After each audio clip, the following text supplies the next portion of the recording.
What's up, guys? Ultraviolet TV, we're here again. This is going to be one of a three-part series on how to keep these ants off of our feeders. If you have feeders, you know what a nightmare it can be fighting with the ants. So, oh my gosh, this thing is disgusting. Wait a second, hold on. Okay, all done. Got that thing completely clean. If you haven't seen my other video on how to clean a dirty hummingbird feeder, check it out. I won't bore you with it now. But this only took me about 2 minutes, and you guys saw how disgusting that was before. But okay, let's get right to it. If you have hummingbird feeders, you have sugar and you have water. So if you have sugar and you have water, you have ants.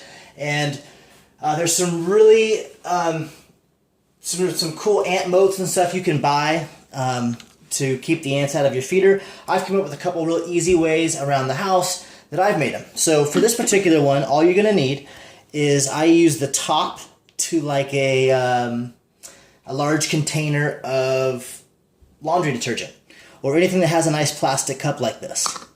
I use a couple zip ties, and I have a clear, like a silicone gel. You can get this at Walmart or at Home Depot or Lowe's, and it shouldn't be that expensive at all. It should only be a few dollars. And it's like a glue you can use that kind of turns to like a rubbery putty that will be waterproof. And so for this particular one, it's a real simple concept. You're going to poke a hole in the bottom of this. There's actually a little indentation. Just poke a hole.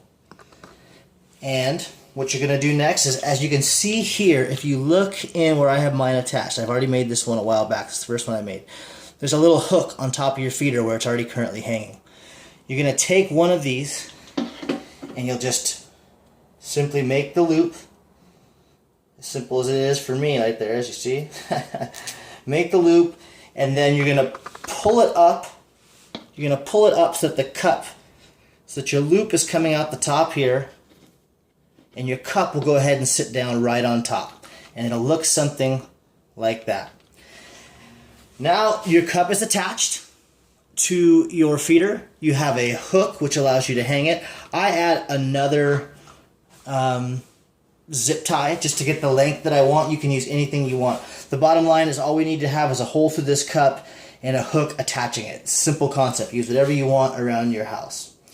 The next step, what we're going to do is we have to silicone this at one point, because what we're actually doing is this. You have your feeder hanging, if you're not familiar with the concept. We fill it with water. Ants come over and down your line. They come here. In order to get to your feeder, they're going to have to swim across this little moat to touch this cup, hence the term ant moat. And some may sneak through, but most will come down, touch the water, and go back up. So it keeps your feeder completely protected.